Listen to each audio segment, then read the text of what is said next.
News and വ്യൂസിലേക്ക് സ്വാഗതം. ഒരു കഥ പറഞ്ഞു തുടങ്ങാം. താരാട്ട് പാടുന്ന അമ്മ നിർത്താതെ കരയുന്ന കുഞ്ഞിനോട് ഇനി കരഞ്ഞാൽ ചെന്നായിക്ക് കൊടുക്കുമെന്ന് പറയുന്നു. കുട്ടി കരച്ചിൽ തുടർന്നു. വീടിന് പുറത്ത് കാത്തുനിന്ന ചെന്നായ അമ്മയോട് ജനാലയിലൂടെ തലയിട്ട് പറയുന്നു, കുട്ടി വീണ്ടും കരഞ്ഞു, അമ്മ വാഗ്ദാനം പാലിച്ച് കുട്ടിയെ തനിക്ക് തരണമെന്ന്. ചെന്നായ ഉറക്കെയാണ് പറഞ്ഞത്. വടിയെടുത്ത് ചെന്നായയെ ഓടിച്ച് അമ്മ ജനാല പൂട്ടി. MLAയും പാർട്ടിയും ആണ് ഇവിടെ അമ്മയും കുഞ്ഞുമെന്ന് ഉപമിച്ചത്. മറ്റ് വ്യാഖ്യാനങ്ങളിലേക്ക് പോകരുത്. അവസരത്തെ തക്കം പാർക്കുന്ന ചില കുൽസിത ശക്തികൾ ജനാലയിലൂടെ തലയിട്ട് മുതലെടുപ്പിന് ശ്രമിക്കുന്നു. ഇവിടെ PV അൻവർ പറഞ്ഞ തൻ്റേതായ ബോധ്യങ്ങളിൽ നിയമം അതിൻ്റെ ശരിയായ മുറയ്ക്കാണ് പോകുന്നത്. പക്ഷേ പരസ്യമായി നിരന്തരം പറയുക വഴി സർക്കാർ പക്ഷത്തുള്ള പാർലമെൻ്ററി അംഗം എന്ന നിലയിൽ അതിനെ ഉപയോഗിക്കാൻ ചില ഛിദ്രശക്തികൾ അതിനെ മുതലെടുക്കാൻ ശ്രമിക്കും. അതാണ് തിരുത്തേണ്ടത്. സ്വന്തം വാക്കുകളെ വടിയാക്കി തല്ലാൻ ആരെയും അനുവദിക്കരുത്. സർക്കാർ ഒരു സംവിധാനമാണ്. അവിടെ നടപടിക്ക് ഒരു നിയത ക്രമം ആവശ്യമാണ്, സമയവും ആവശ്യമാണ്. അൻവറിനെ തള്ളുകയല്ല, പാർട്ടി ശത്രുക്കൾക്ക് ആയുധമാകരുത് എന്ന ജാഗ്രത പുലർത്താനാണ് CPIM പറഞ്ഞത്. ഇടതു മനസ്സ് സൂക്ഷിക്കുന്ന റിബൽ സ്വഭാവവും കണ്ടിന്യൂസ് റിബൽ സിൻഡ്രോവും രണ്ടാണ്. പോലീസിന് പക്ഷം ചേർന്നും അതിനു മുമ്പ് കൊള്ളക്കാരനുമൊക്കെയായി സമീപനങ്ങൾ ചാർത്തി പ്രതിപക്ഷവും മാധ്യമങ്ങളും അൻവറിനെ വേട്ടയാടിയത് ഓർമ്മയില്ലേ?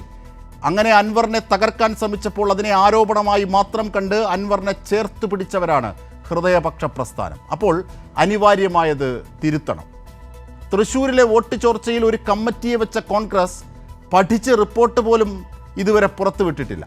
എന്നിട്ട് അൻവറിനെ ചാരി വഴിയാത്രികനെ തല്ലാനാണ് കോൺഗ്രസ് ശ്രമിക്കുന്നത്. തിരുത്തേണ്ടത് തിരുത്തുന്നതിൽ എന്തെങ്കിലും ഷെയ്മുണ്ടോ?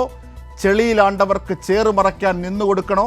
CPIMൻ്റേത് രാഷ്ട്രീയ സത്യസന്ധത തന്നെയല്ലേ എന്നീ ചോദ്യങ്ങളോടെ നമുക്ക് ചർച്ചയിലേക്ക് കടക്കാം. ഇന്ന് ചർച്ചയെ സമ്പന്നമാക്കുന്ന അതിഥികൾ: SK സജീഷ്, CPIM നേതാവ്; VR അനൂപ്, കോൺഗ്രസ് നേതാവ്; ഒപ്പം മുതിർന്ന മാധ്യമപ്രവർത്തകൻ M ജയചന്ദ്രൻ. ശ്രീ ജയചന്ദ്രൻ, ഒരു രാഷ്ട്രീയ നിരീക്ഷണം ആകേണ്ട മുറയായതുകൊണ്ടാണ് ഒരു നിഷ്പക്ഷ നിരീക്ഷകൻ എന്ന നിലയിൽ താങ്കളിലേക്ക് എത്തുന്നത്. PV അൻവറും PV അൻവറിൻ്റെ പരസ്യമായ പ്രസ്താവനകളും PV അൻവറിൻ്റെ പരാതിയും സർക്കാർ അതിൽ കൊണ്ട നടപടിയും ഇപ്പോൾ പാർട്ടി എടുത്തിരിക്കുന്ന കാര്യങ്ങളെയും എങ്ങനെയാണ് പൊതുസമൂഹം എന്ന നിലയിൽ നാം കാണുന്നത്?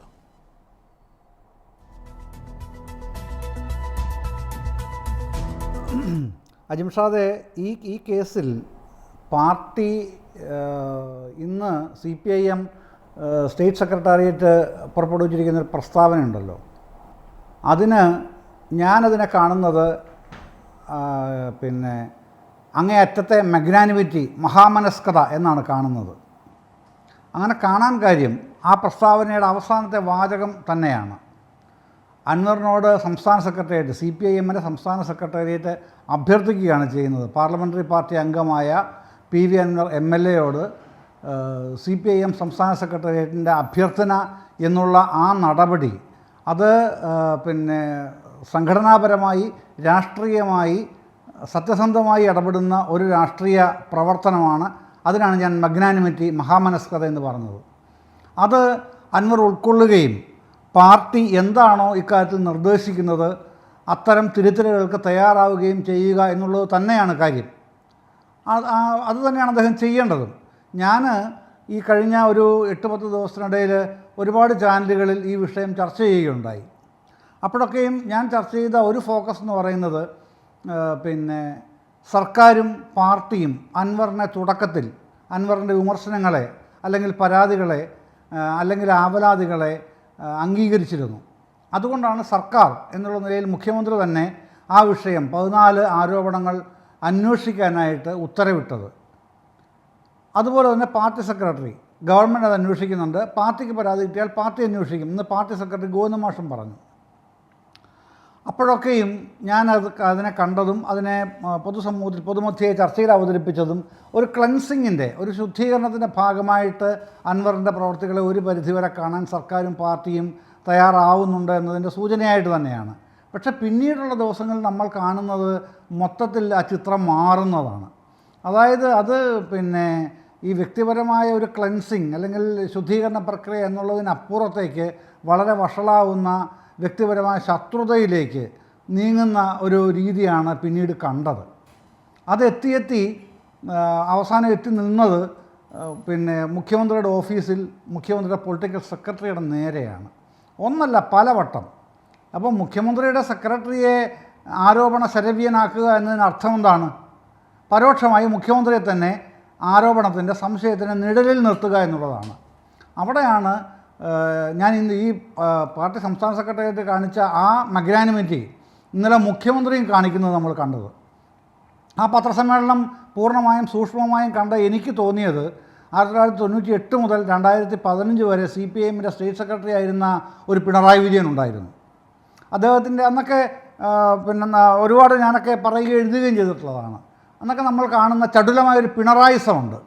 അത് പിന്നെ അപ്പം തന്നെ ആ ചടുലമായ പിണറായിസം അവതരിപ്പിക്കുമ്പോൾ തന്നെ അതിൻ്റെ അകത്ത് അടിമുടി സത്യസന്ധമായ പിന്നെ ഓണസ്റ്റ് പൊളിറ്റിക്സ് ഉണ്ട് അതിൻ്റെ അകത്ത്. അപ്പോൾ ആ തരത്തിൽ തന്നെ ഇന്നലെ മുഖ്യമന്ത്രി പിണറായി വിജയനെ വീണ്ടും കേരളീയ പൊതുസമൂഹത്തിന് മുമ്പിൽ ഒരു മാധ്യമ സമ്മേളനത്തിന് മുമ്പിൽ കാണാൻ കഴിഞ്ഞു എന്നുള്ളതിലാണ് ഞാൻ പിന്നെ അതിന് ഏറ്റവും വലിയൊരു പിണറായി വിജയനും ആ ഇരിക്കുന്ന സ്ഥാനത്തോടും തൻ്റെ ഉത്തരവാദിത്വങ്ങളോടും അങ്ങേയറ്റം ജാഗ്രതയും ഉത്തരവാദിത്വവും പുലർത്തിക്കൊണ്ട് തന്നെ പ്രശ്നങ്ങളോടെല്ലാം പിന്നെ വളരെ സത്യസന്ധമായി തന്നെ പ്രതികരിക്കുന്ന ഒരു നില സ്വീകരിക്കുകയും ഇക്കാര്യങ്ങൾക്കെല്ലാം എത്ര സമയം മറുപടി പറയണോ അത്രയും സമയം മറുപടി പറയാൻ സന്നദ്ധനാകുകയും ചെയ്ത ആ ഒരു പത്രസമ്മേളനം സമീപകാലത്തൊന്നും അത്തരത്തിൽ ഒരു പൊളിറ്റിക്കൽ ഓണസ്റ്റി ഞാൻ കണ്ടിട്ടില്ല. ഏത് കാര്യത്തിനാണ് അവിടെ മറുപടി പറയാതിരുന്നത് എന്നതിലേ ഉള്ളൂ പിന്നെ ഈ ചർച്ച ചെയ്യേണ്ടതുള്ളൂ. ആ നിലയ്ക്കാണ് അതിൻ്റെ അകത്ത് വന്ന വിവരണങ്ങൾ. പിന്നെ കോൺഗ്രസ്സുകാർക്ക് സാധാരണ പോലെ സ്വാഭാവികമായിട്ടും അവരുടെ രാഷ്ട്രീയ ആരോപണങ്ങൾ ഉന്നയിക്കാം. രാഷ്ട്രീയ ആരോപണങ്ങൾ ഉന്നയിച്ചപ്പോൾ ഈ കഴിഞ്ഞ 10 ദിവസക്കാലം ഏറ്റവും കൂടുതൽ ഉന്നയിച്ചത് ഈ എന്തിനാണ് ADGP ദത്താത്രേയയെ പോയി കണ്ടത്, റാംമാധവനെ പോയി കണ്ടത്. അത് മുഖ്യമന്ത്രിയുടെ മകളുടെ മാസപ്പടി കേസിനായിരുന്നു ഒന്ന്, 2 പിന്നെ ലാവലിൻ കേസിനായിരുന്നു. രണ്ടും ശുദ്ധ നുണയാണെന്ന് പറയുന്നവർക്ക് തന്നെ ഒരു പരിധിവരെ അറിയാമെങ്കിലും വസ്തുത എന്താണെന്നുള്ളത് പൂർണ്ണമായിട്ട് മനസ്സിലാക്കിയിട്ടുണ്ടായിരുന്നില്ല.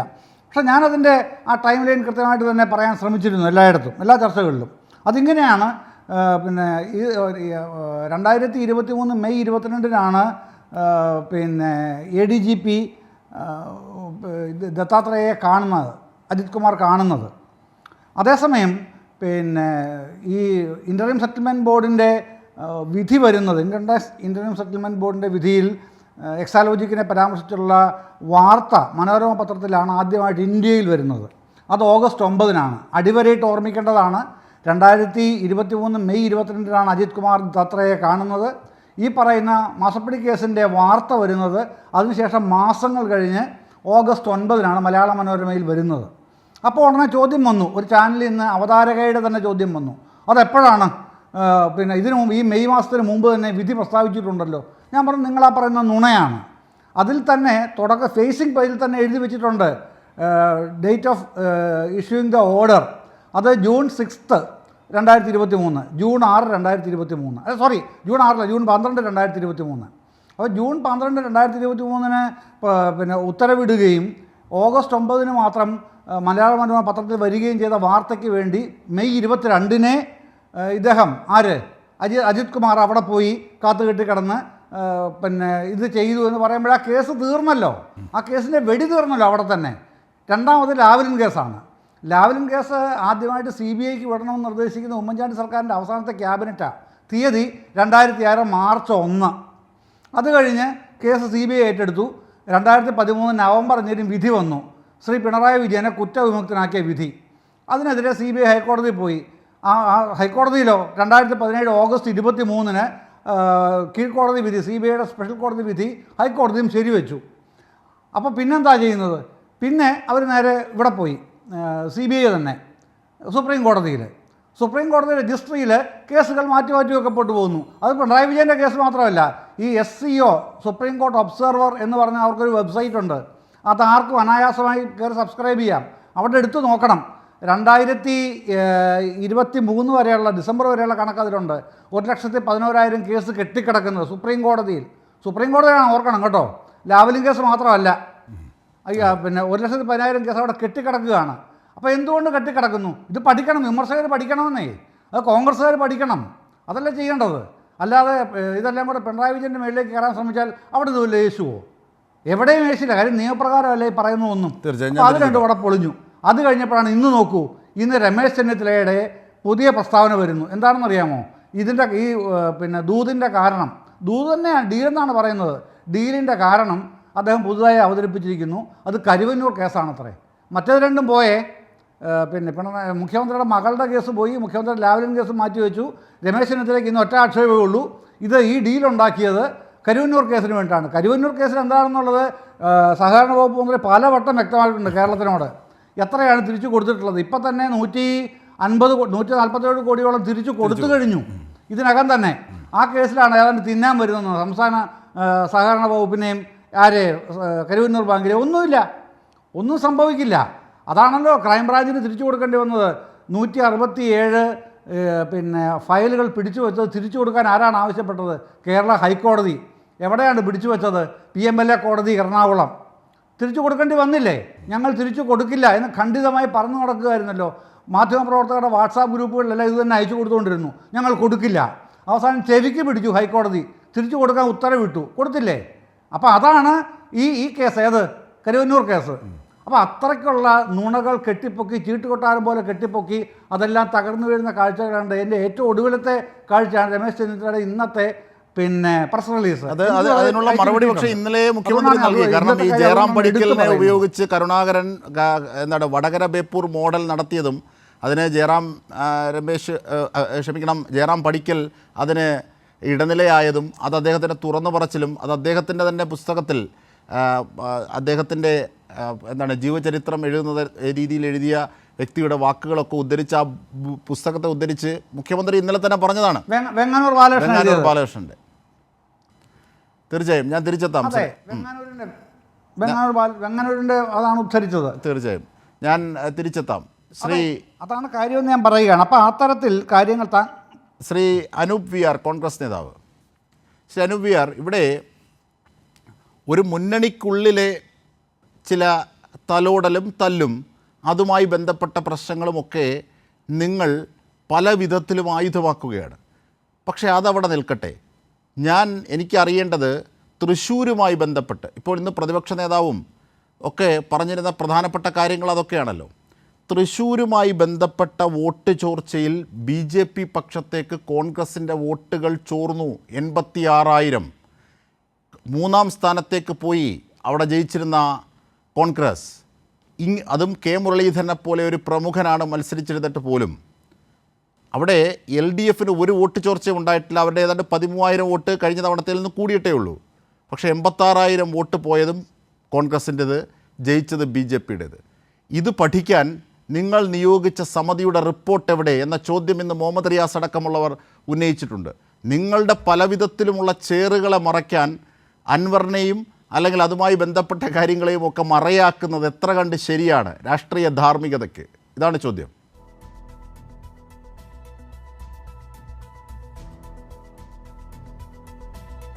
ഞാൻ തുടക്കത്തിൽ താങ്കൾ പറഞ്ഞ കഥ വളരെ കൗതുകത്തോടു കൂടി ആസ്വദിക്കുകയായിരുന്നു. അതിൽ താങ്കൾ പറയുന്ന ചില ഛിദ്രശക്തികൾ, താങ്കൾ ഞങ്ങളെയൊക്കെ കാണുന്നത് ഛിദ്രശക്തികളായിട്ടാണ്. താങ്കളെ പറഞ്ഞില്ല ഛിദ്രശക്തികൾ തീർച്ചയായും. അപ്പോൾ നിങ്ങൾ അതിൽ പെടാൻ ആഗ്രഹിക്കുന്നു? അല്ല, അതിൻ്റെ വ്യംഗ്യാർത്ഥം മനസ്സിലായല്ലോ. അതെന്താണ് അങ്ങനെ തോന്നാൻ കാര്യം? അത് പറയാനുള്ള താങ്കൾക്കത് സ്വാഭാവികമായി താങ്കൾ അതിനെ കാണുന്ന, താങ്കളുടെ വീക്ഷണകോണിൽ താങ്കൾ അതിനെ കാണുന്നത് അൻവർ പറഞ്ഞ കാര്യങ്ങൾ മുതലാക്കാൻ ആഗ്രഹിക്കുന്ന ചില ഛിദ്രശക്തികൾ എന്ന് പറയുന്നത് ആരുടെ നേരെയാണ് എന്ന് ഞങ്ങൾക്ക് സ്വാഭാവികമായി മനസ്സിലാകുമല്ലോ. പിണറായി വിജയന്റെ ഭാഷയിൽ ബീർബൽ പറഞ്ഞാൽ കഥയിൽ അരിയാഹാരം തലയിൽ കഴിക്കുന്ന തപ്പി നോക്കിയത് ആർക്കും പോലെയാ. അത് മനസ്സിലാവേണ്ട തരത്തിലാണ് താങ്കൾ പറഞ്ഞത്. അതെന്തോ ആവട്ടെ. അല്ല, ഞാനതൊന്ന് ഓർമ്മിപ്പിക്കാം ശ്രീ അനൂപ്, ഞാനതൊന്ന് ഓർമ്മിപ്പിക്കാം.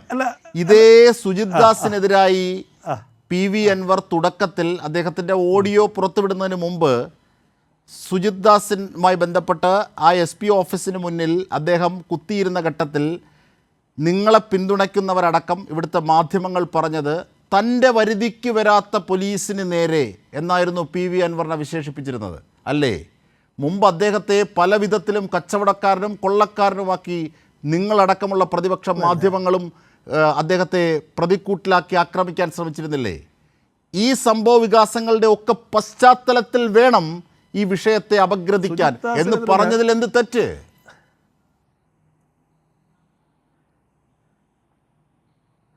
അല്ല, ഞാനതിൽ തെറ്റൊന്നും പറഞ്ഞില്ലല്ലോ. താങ്കൾക്കത് പറയാനുള്ള എല്ലാ സ്വാതന്ത്ര്യമുണ്ട്.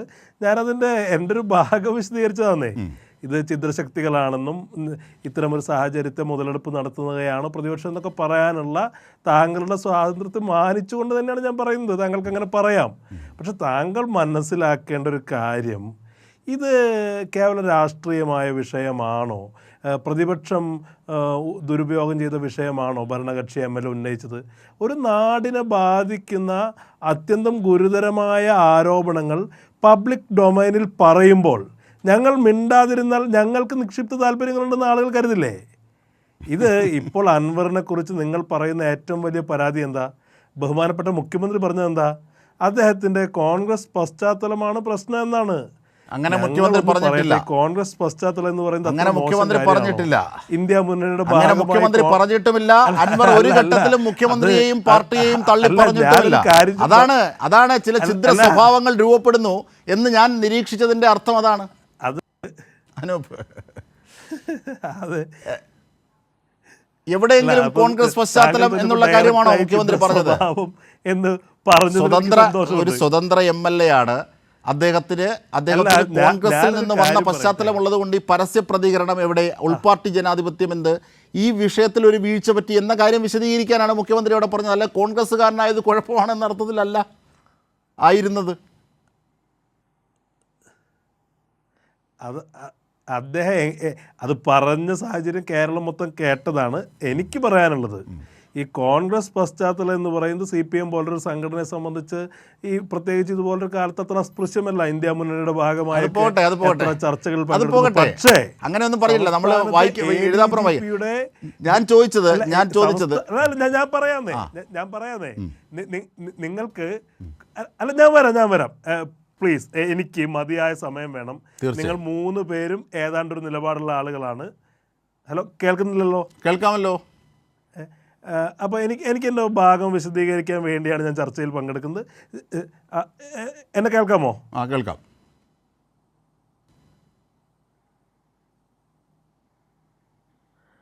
ഞാൻ പറയുന്നത്, താങ്കൾ പറഞ്ഞ തൃശ്ശൂരിലെ തോൽവിയെ സംബന്ധിച്ച് കോൺഗ്രസ് അതിനെ അഭിമുഖീകരിച്ച രീതിയെക്കുറിച്ചൊക്കെ ഞാൻ വരാം. അതിലേക്കൊന്നും ഒളിച്ചോടാൻ സാധ്യമല്ല. അതൊരു യാഥാർത്ഥ്യമല്ല, ഒരു രാഷ്ട്രീയ യാഥാർത്ഥ്യമല്ലേ. അതിനപ്പുറത്ത് ഞാൻ പറഞ്ഞത് ഇത്രയാണ്, അൻവറിൻ്റെ കോൺഗ്രസ് പശ്ചാത്തലം എന്ന് പറയുന്നൊരു യാഥാർത്ഥ്യമാണ്. അത് പ്രശ്നമായി തോന്നുന്ന കേരളത്തിൻ്റെ മുഖ്യമന്ത്രിക്ക് ADGPയുടെ RSS പശ്ചാത്തലം ഇപ്പോഴും പ്രശ്നമായി തോന്നുന്നില്ല. അദ്ദേഹത്തിന് വേണമെങ്കിൽ പറയാം, ഒരു വാദത്തിന് വേണ്ടി അദ്ദേഹത്തിന് പറയാം, ഒരു വ്യക്തി ആരെ കാണണമെന്ന് തീരുമാനിക്കുന്നത് ഞങ്ങളുടെ പ്രയോറിറ്റി അല്ല, ഞങ്ങളല്ല തീരുമാനിക്കുന്നത്.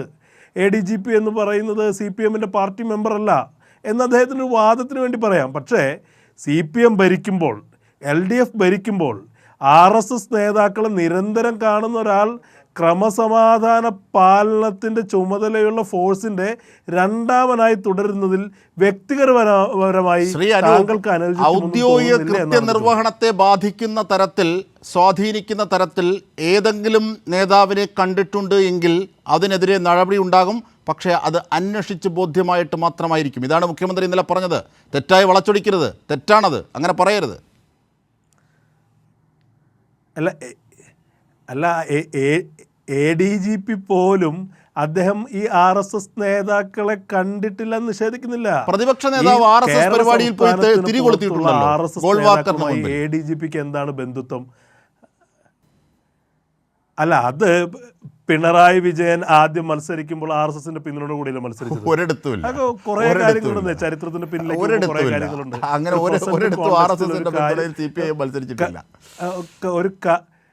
ഒരു എന്താ അദ്ദേഹം ആദ്യം മത്സരിച്ചപ്പോൾ അടിയന്തരാവസ്ഥയ്ക്ക് ശേഷമുള്ള തെരഞ്ഞെടുപ്പ് ഒരിക്കലും RSSന്റെ പിന്തുണയിലല്ല, നിലനിൽക്കല്ലേ. ജനതാ പാർട്ടിയാണെന്നുള്ളത് എന്തേ അവിടെ എങ്ങനെയാണ് ജനതാ പാർട്ടിയിൽ RSSന്റെ അംഗങ്ങളില്ലേ? എങ്ങനെയാണ് പോയത്? അത് മറ്റൊന്നാണ്. അതൊരു മുന്നണി സ്വഭാവത്തിലുള്ള പാർട്ടിയായിരുന്നു. അത് അടിയന്തരാവസ്ഥക്കെതിരെ. അത് വിടൂ. CPIM എവിടെയും RSSന്റെ പിന്തുണ വാങ്ങിയിട്ടില്ല. എവിടെയാണ്? നിങ്ങൾക്ക് തെളിയിക്കാമോ? അല്ല, ഒരിക്കലും ഇല്ല. അനാവശ്യമായ തർക്കവും പോയിട്ട് സമയം കളയരുത്. ജയപ്രകാശ് നാരായണന്റെ മൂവ്മെന്റും അത് ഉയർത്തിയതും അവിടെ രൂപപ്പെട്ടതും ആ കാര്യങ്ങളൊക്കെ എല്ലാവർക്കും അറിയാം. 75-77 കാലഘട്ടവും അതിനുശേഷവും ഒക്കെ. അത് വിടൂ. CPIM അവിടെ RSSന്റെ പിന്തുണയൊന്നും വാങ്ങിയിട്ടില്ല.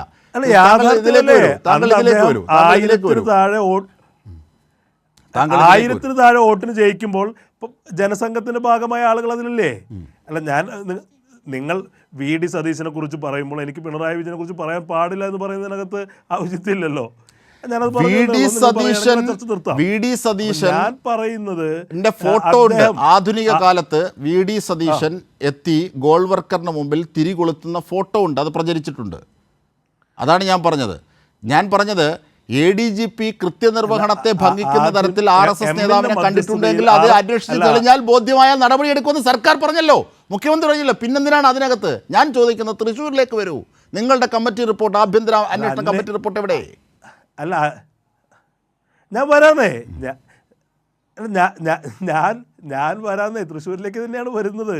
തൃശ്ശൂരിലേക്ക് വരാം. ഇതൊന്ന് പറഞ്ഞ് കൺക്ലൂഡ് ചെയ്തിട്ട് ഞാൻ അങ്ങോട്ട് വരാം. ഇവിടെ ഞാൻ പറഞ്ഞത്, അദ്ദേഹം ADGPയിൽ അത്ര അന്വേഷണം ആവശ്യമുള്ള വിഷയമാണോ എന്നാണ് ഞാൻ ചോദിച്ചത്. ADGPയെ സംബന്ധിച്ച് അദ്ദേഹം തന്നെ അഡ്മിറ്റ് ചെയ്തൊരു റിയാലിറ്റി, RSSന്റെ നോർത്ത് ഇന്ത്യക്കാരായ ഈ നേതാക്കന്മാർ എന്ന് പറയുന്നത് അദ്ദേഹത്തിൻ്റെ ബന്ധുക്കളല്ലല്ലോ, അദ്ദേഹത്തെ പഠിപ്പിച്ച ആളുകളല്ലല്ലോ, കോളേജിൽ പഠിപ്പിച്ച അധ്യാപകരല്ലല്ലോ. ഇദ്ദേഹവുമായി എന്താണ് അവർക്കുള്ള ബന്ധം?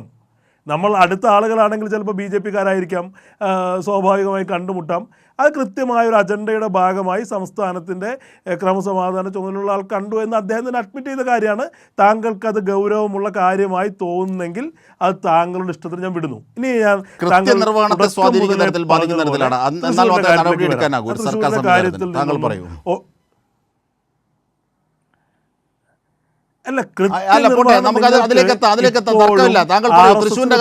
ഉദ്യോഗസ്ഥൻ പ്രിയങ്കരനായി തുടരുന്നു.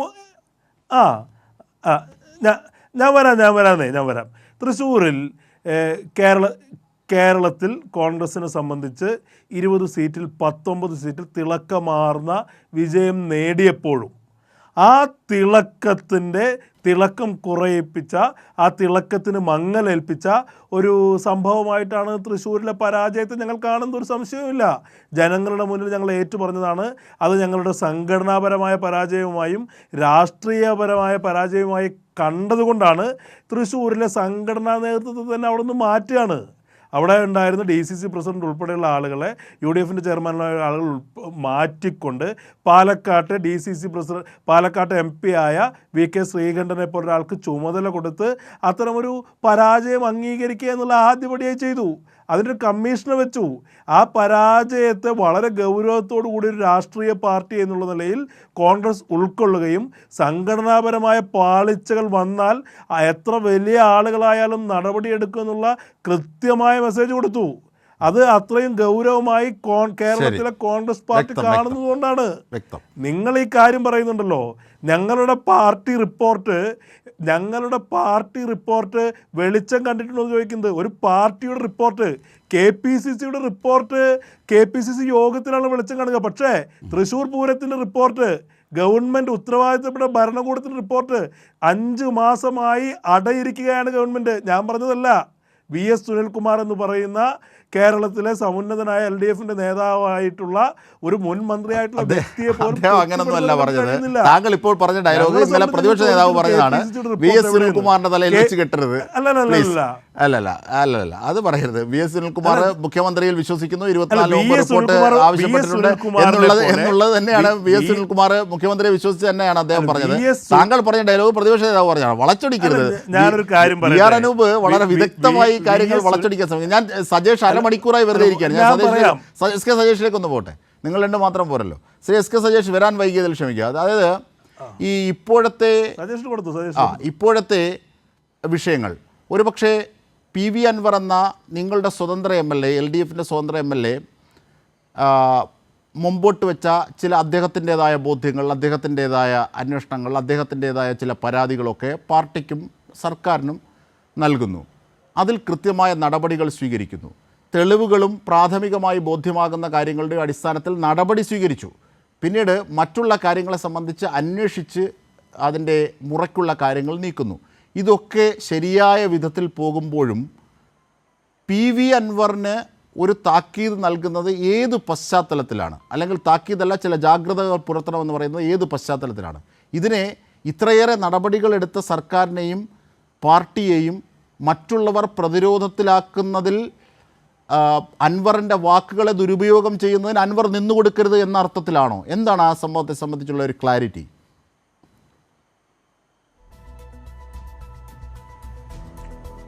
തീർച്ചയായും ഈ ചർച്ചയുടെ ഭാഗമായി തന്നെ കോൺഗ്രസിൻ്റെ പ്രതിനിധി ശ്രീ അനൂപ് ഇവിടെ പറഞ്ഞ കാര്യങ്ങൾ ചേർത്ത് വെച്ച് നോക്കുമ്പോൾ എങ്ങനെയെല്ലാമാണ് ഈ വിഷയത്തെ അവർ ദുരുപയോഗം ചെയ്യുന്നത് എന്നതിൻ്റെ ഏതാണ്ടൊരു സൂചന അദ്ദേഹത്തിൻ്റെ ചർച്ചയിൽ നിന്നും നമുക്ക് മനസ്സിലാക്കാൻ വേണ്ടി കഴിയും. അതോടൊപ്പം തന്നെ കേരളത്തിൻ്റെ പ്രതിപക്ഷ നേതാവും മുൻ പ്രതിപക്ഷ നേതാവായിട്ടുള്ള ശ്രീ രമേശ് ചെന്നിത്തലയും എല്ലാം നടത്തിയ പ്രസ്താവനകളും ജനങ്ങളെ തെറ്റിദ്ധരിപ്പിക്കാൻ വേണ്ടി നടത്തിക്കൊണ്ടിരിക്കുന്ന ഇടപെടലുകളുമെല്ലാം ഇപ്പോൾ നമ്മൾ കണ്ടുകൊണ്ടിരിക്കുന്നുണ്ട്. പിന്നെ കേരളത്തിലെ ചില മാധ്യമങ്ങൾ ഭ്രാന്ത് പിടിച്ച അവസ്ഥയിൽ ഗവൺമെൻറ്റിനെതിരായി എന്തും ചെയ്യാം എന്ന നിലയിൽ ഒരുങ്ങി പുറപ്പെട്ട് നിൽക്കുകയാണ്. അതിന് അവരുടേതായ കാരണങ്ങളുണ്ട്. കാരണം അവരുടെ മുതലാളിമാർ വലതുപക്ഷത്തിൻ്റെ പ്രധാനപ്പെട്ട നേതാക്കന്മാരാണ്, വലതുപക്ഷ രാഷ്ട്രീയം കൈകാര്യം ചെയ്യുന്നതാണ് എന്നതുകൊണ്ടാണ്. ആരാണോ മുതലിറക്കുന്നത് ആ മുതലാളിയുടെ താല്പര്യങ്ങൾക്കനുസരിച്ച് ഇടതുപക്ഷത്തെ ആക്രമിക്കുക എന്ന ലക്ഷ്യം വെച്ച് കുറേ മാധ്യമങ്ങൾ ഇറങ്ങിയിട്ടുണ്ട്. അത് കഴിഞ്ഞ ദിവസം മുഖ്യമന്ത്രി പത്രസമ്മേളനത്തിൽ തന്നെ ആ കാര്യങ്ങൾ സൂചിപ്പിച്ചിരുന്നല്ലോ. വയനാട്ടിലെ ദുരിതമനുഭവിച്ചവർക്ക് ലഭിക്കേണ്ട ആനുകൂല്യങ്ങൾ നഷ്ടപ്പെട്ടാലും കുഴപ്പമില്ല, തങ്ങൾക്ക് ഈ ഗവൺമെൻറ്റിനെ അവമതിക്കാൻ അവസരം കിട്ടിയാൽ അത് പ്രയോജനപ്പെടുത്തും എന്ന രീതിയിൽ പ്രവർത്തിക്കുന്ന മാധ്യമങ്ങളെ നമ്മൾ കണ്ടു. എന്നിട്ട് ഏറ്റവും ഒടുവിൽ തെറ്റ് തിരുത്തിയത് ഞങ്ങളാണ്, ആദ്യം മാപ്പ് പറഞ്ഞത് ഞങ്ങളാണ് എന്ന് പറഞ്ഞു വരുന്ന മാധ്യമങ്ങളെപ്പോലും നമ്മൾ ഈ കേരളത്തിൽ കണ്ടിട്ടുണ്ട്.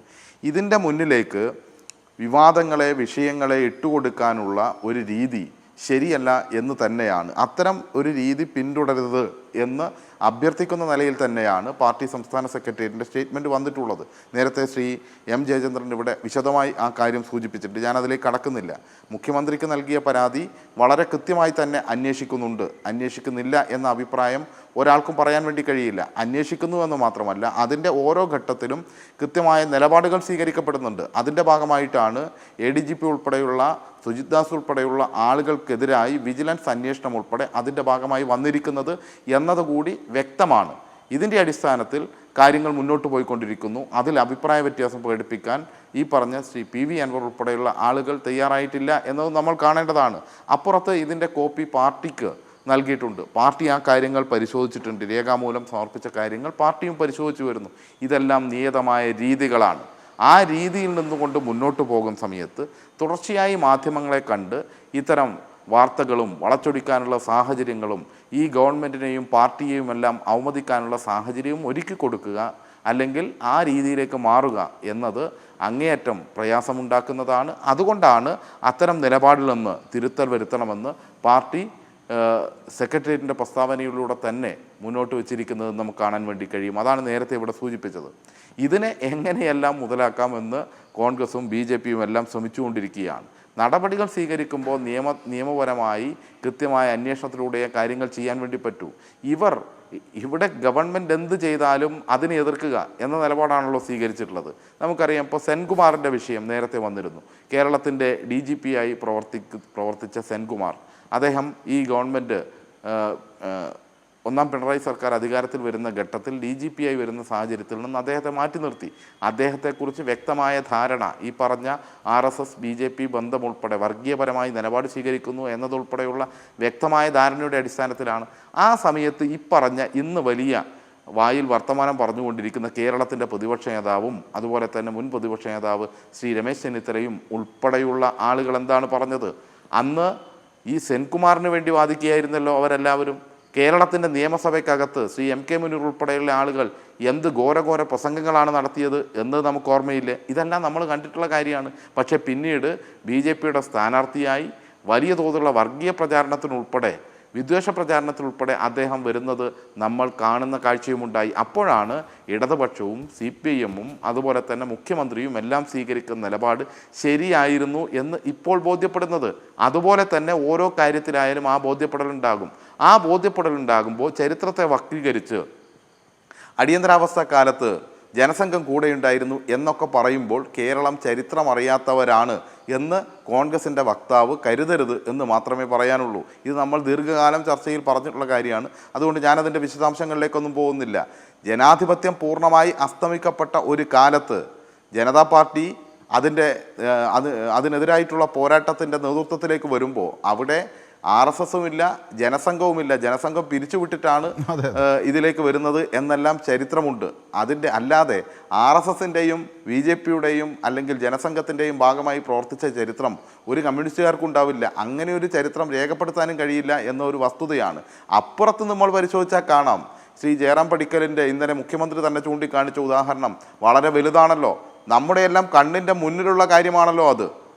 കണ്ണിൻ്റെ മുന്നിലുണ്ടല്ലോ. ഞാനൊക്കെ എൻ്റെ ചെറുപ്പത്തിൽ കണ്ടിട്ടുണ്ട് രത്നസിംഗിൻ്റെ ബോർഡ്. വടകര പാർലമെൻറ്റ് മണ്ഡലത്തിൽ മത്സരിച്ച രത്നസിംഗിൻ്റെ ബോർഡ്. രത്നസിംഗ് ആരാ? കോൺഗ്രസിൻ്റെ വക്താവ് പറയും. രത്നസിംഗ് AICC മെമ്പറായിരുന്നു.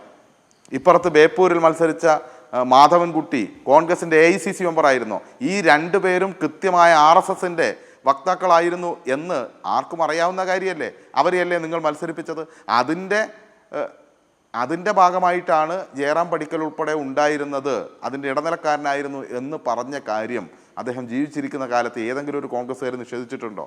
അപ്പം നിങ്ങൾ ചെയ്യുന്ന തെറ്റുകളെ മാറ്റിക്കാണിക്കാൻ വേണ്ടി, മറച്ചു വെക്കാൻ വേണ്ടി കളവുകളും കുതന്ത്രങ്ങളും പ്രയോഗിക്കുക എന്നതാണ് ഇപ്പോൾ കോൺഗ്രസ് ചെയ്തുകൊണ്ടിരിക്കുന്നത് എന്ന് എല്ലാവർക്കും മനസ്സിലാകും. ഇവിടെ തൃശ്ശൂരിലെ തോൽവിയുമായി ബന്ധപ്പെട്ട കാര്യം നേരത്തെ ഇവിടെ പരാമർശിച്ചു. ഞാനതിൻ്റെ വിശദാംശങ്ങളിലേക്ക് പോകുന്നില്ല. തൃശ്ശൂരിൽ 86,000 വോട്ട് കോൺഗ്രസിൻ്റെ നഷ്ടമായിട്ടുണ്ട്. അതുകൊണ്ടാണ് BJPക്ക് അവിടെ ജയിക്കാൻ വേണ്ടി കഴിഞ്ഞത്. എങ്ങനെയാണോ നിയമസഭയിലേക്ക് അക്കൗണ്ട് തുറക്കാൻ അവസരം കോൺഗ്രസ് സ്വന്തം വോട്ട് നൽകിക്കൊണ്ട് അവസരം ഒരുക്കി കൊടുത്തത്, അതേപോലെ തന്നെയാണ് ഇവിടെ തൃശ്ശൂരിലും ചെയ്തിരിക്കുന്നത് എന്ന് വോട്ടിൻ്റെ കണക്ക് പരിശോധിച്ചാൽ അറിയാം. ഇടതുപക്ഷത്തിൻ്റെ വോട്ട് കുറഞ്ഞിട്ടില്ല, അവിടെ കുറഞ്ഞത് കോൺഗ്രസിൻ്റെ വോട്ടാണ്. BJPക്ക് ജയിക്കാൻ ആവശ്യമായ മുഴുവൻ വോട്ടും കൊടുത്തു. അതല്ലേ ചെയ്തത്? അങ്ങനെ ചെയ്ത് മുന്നോട്ട് പോയിട്ട് അതിൻ്റെ അന്വേഷണ കമ്മീഷൻ്റെ റിപ്പോർട്ട് പോലും ഇതുവരെ പുറത്തുവിട്ടിട്ടില്ല. അതിനുവേണ്ടി പണിയെടുത്തു കൊടുത്ത ഫുൾ ടൈം പണിയെടുത്ത കോൺഗ്രസ്സുകാർക്കെതിരായി വന്ന അന്വേഷണ റിപ്പോർട്ട് പോലും KPCCയിലേക്ക് പോലും എത്തിയിട്ടില്ല. അത് തടഞ്ഞു വെച്ചിരിക്കുകയാണ്. BJPക്കും RSSനും വേണ്ടി അവർക്ക് ജയിക്കാൻ സൗകര്യം ഒരുക്കി കൊടുത്തതിൻ്റെ ഭാഗമായിട്ടുള്ള റിപ്പോർട്ട് ഇതെല്ലാം നമ്മൾ കണ്ടിട്ടുള്ളതാണ്. അതുകൊണ്ട് ഇതെല്ലാം ചെയ്ത ആളുകൾ മറ്റുള്ളവരുടെ തലയിലേക്ക് കാര്യങ്ങൾ കെട്ടിവെക്കാനും അതിനുള്ള അവസരം സൃഷ്ടിക്കാനും എല്ലാം ശ്രമിക്കുകയാണ് കോൺഗ്രസും അതുപോലെ തന്നെ വലതുപക്ഷ ശക്തികളും മാധ്യമങ്ങളും എല്ലാം ചേർന്ന്. അവർക്ക് വടിയായി നിൽക്കുന്ന സമീപനം, അവർക്ക് ആയുധമായി നിൽക്കുന്ന സമീപനം ഉണ്ടാകാൻ വേണ്ടി പാടില്ല എന്നതാണ് പാർട്ടി വളരെ കൃത്യമായി ചൂണ്ടിക്കാണിച്ചിട്ടുള്ളത്. അതോടൊപ്പം തന്നെ നമ്മൾ കാണേണ്ടത് ഇത്തരത്തിൽ ഇവർക്ക് പലതും ഉന്നയിക്കാൻ വേണ്ടി കഴിയും. അതിനുള്ള സാഹചര്യം സൃഷ്ടിച്ചുകൊണ്ട് കേരളത്തിലെ ഗവൺമെൻറ്റിനെയും പാർട്ടിയും അവമതിക്കാനുള്ള സാഹചര്യവും ഒരുക്കാൻ വേണ്ടി പാടില്ല. നേരത്തെ താങ്കൾ ഈ ചർച്ചയുടെ ഭാഗമായി സൂചിപ്പിച്ച കഥയുടെ ഭാഗമായി ചോര കുടിക്കാൻ കാത്തു നിൽക്കുന്നവർ ഉണ്ട്. കുഞ്ഞിൻ്റെ ചോര കുടിക്കുക എന്നതാണ് ലക്ഷ്യം. ഇവിടെ കമ്മ്യൂണിസ്റ്റ് പാർട്ടിയുടെയും ഇടതുപക്ഷത്തിൻ്റെയും ചോര കുടിക്കാൻ എക്കാലത്തും ഈ കൂട്ടരെല്ലാം ഒരുമിച്ചുണ്ടായിരുന്നു. അത് 1957 EMSൻ്റെ നേതൃത്വത്തിലുള്ള ഒന്നാം കേരളത്തിലെ കമ്മ്യൂണിസ്റ്റ് മന്ത്രിസഭ അധികാരമേറ്റപ്പോൾ അമേരിക്കൻ CIA ഉൾപ്പെടെ കേരളത്തെ തകർക്കാൻ വേണ്ടി, കേരളത്തിലെ കമ്മ്യൂണിസ്റ്റ് പ്രസ്ഥാനത്തെ തകർക്കാൻ വേണ്ടി ഈ പറഞ്ഞ കോൺഗ്രസ് വലതുപക്ഷ കൂട്ടുകെട്ടിനോടൊപ്പം സാമ്പത്തികമായും എല്ലാ രീതിയിലും സഹായം നൽകി പ്രവർത്തിച്ചിരുന്നു വിമോചന സമരത്തിൽ എന്ന് പിന്നീട് പുറത്തു വന്നിട്ടുണ്ട്. ഈ തരത്തിൽ മാധ്യമങ്ങളും വലതുപക്ഷവുമെല്ലാം ഇടതുപക്ഷത്തെയും കമ്മ്യൂണിസ്റ്റ് പ്രസ്ഥാനത്തെയും വളഞ്ഞിട്ട് ആക്രമിക്കാൻ വേണ്ടി ശ്രമിക്കും. അതിനെയെല്ലാം പ്രതിരോധിച്ച് മുന്നോട്ട് പോയ ചരിത്രമുണ്ട്. ആ ചരിത്രമെല്ലാം എല്ലാവരും മനസ്സിലാക്കേണ്ടതാണ്. ഇപ്പോൾ നമുക്കറിയാം, ഇവർ തന്നെ ഒരു ഘട്ടത്തിൽ പറഞ്ഞിരുന്നു, നമുക്ക് ഓർമ്മയുണ്ട്, കേരളം ശ്രീലങ്ക പോലെയാകും എന്ന് പറഞ്ഞിരുന്നു. അതായത് കോൺഗ്രസ് BJPയും പിന്തുടരുന്ന നവോദാരവൽക്കരണ നയങ്ങൾ, സാമ്രാജ്യത്വ ആഗോളവൽക്കരണ നയങ്ങൾ ശക്തമായി ശ്രീലങ്കയിൽ നടപ്പിലാക്കിയതിൻ്റെ ഭാഗമായി അവിടെ സാമ്പത്തിക പ്രതിസന്ധി ഉണ്ടായപ്പോൾ കേരളം അതുപോലെയാകുമെന്നാണ് പറഞ്ഞത്. അല്ല, അങ്ങനെ ജനങ്ങൾക്കെതിരായിട്ടുള്ള വലതുപക്ഷ നയങ്ങൾ നടപ്പിലാക്കുമ്പോൾ തിരിച്ച് ജനങ്ങൾ തിരഞ്ഞെടുക്കുക കമ്മ്യൂണിസ്റ്റ് പ്രസ്ഥാനത്തെയാണ് എന്ന് തൊട്ടടുത്ത ശ്രീലങ്ക ഇപ്പോൾ തെളിയിച്ചിരിക്കുന്നു. ഇങ്ങനെ ജനങ്ങൾക്ക് വേണ്ടി ഒരു ബദലായി മാറുന്ന ഇടതുപക്ഷത്തെയും കമ്മ്യൂണിസ്റ്റ് പ്രസ്ഥാനത്തെയും തകർക്കാനുള്ള ഗൂഢാലോചന ഇവരെല്ലാവരും ചേർന്ന് നടത്തിക്കൊണ്ടിരിക്കുമ്പോൾ അതിന് ആയുധമാകാൻ വേണ്ടി പാടില്ല എന്ന നിലപാട് തന്നെയാണ് പാർട്ടി സ്വീകരിച്ചിട്ടുള്ളത്. അത് വ്യക്തമായി ഇന്ന് പ്രസ്താവനയിലൂടെ പറയുകയും ചെയ്തിട്ടുണ്ട്. അതെല്ലാവർക്കും ബാധകമായ കാര്യവുമാണ്. ഇവിടെ ശ്രീ M. ജയചന്ദ്രൻ, ഇവിടെ നാം കാണേണ്ട ഒരു യാഥാർത്ഥ്യമുണ്ട്. നോക്കൂ, ജയറാം പടിക്കലിനെ കരുണാകരൻ ഇടനിലയാക്കി രൂപപ്പെട്ട വടകര ബേപ്പൂർ മോഡലിനെ സംബന്ധിച്ച് ഇന്നലെ മുഖ്യമന്ത്രി പറഞ്ഞു. അത് നമുക്കൊക്കെ, രാഷ്ട്രീയ വിദ്യാർത്ഥികൾക്കൊക്കെ അറിയുന്ന സംഭവഗതികളാണ്. ഇവിടെ വിമോചന സമരത്തിന് പണം നൽകിയ CIA-യുടെ ഇടപെടലിനെ സംബന്ധിച്ച് ഇവിടെ ഉണ്ടായിരുന്ന അമേരിക്കൻ അംബാസിഡർ തന്നെ പിന്നീട് എഴുതിയത് നാം വായിച്ചതാണ്. VD സതീശൻ RSSൻ്റെ ഗോൾവാൾക്കറിന് മുന്നിൽ തിരികൊളുത്തിയത് നാം ഫോട്ടോയിലൂടെ കണ്ടതാണ്. ഇതിനൊക്കെ അപ്പുറത്തേക്ക് ഏറ്റവും റീസെൻ്റായി നടന്നൊരു കാര്യം കൂടിയാണ് SK സജീഷ് സൂചിപ്പിച്ചത്, സെൻകുമാർ. ഈ സെൻകുമാറുമായി ബന്ധപ്പെട്ട് അത് ഇപ്പോൾ നിങ്ങളുടെ ചേരിയിലില്ല, ഓർക്കണം അദ്ദേഹത്തിന് വേണ്ടി വാദിക്കുമ്പോൾ എന്ന് നിയമസഭയിൽ മുഖ്യമന്ത്രി പറഞ്ഞതടക്കമുള്ള കാര്യങ്ങൾ നമ്മുടെ ഓർമ്മപദങ്ങളിലുണ്ട്. അപ്പോൾ ആരാണ് രാഷ്ട്രീയ സത്യസന്ധത പുലർത്തുന്നത് ഈ വിഷയങ്ങളുടെ ഒക്കെ പശ്ചാത്തലത്തിൽ?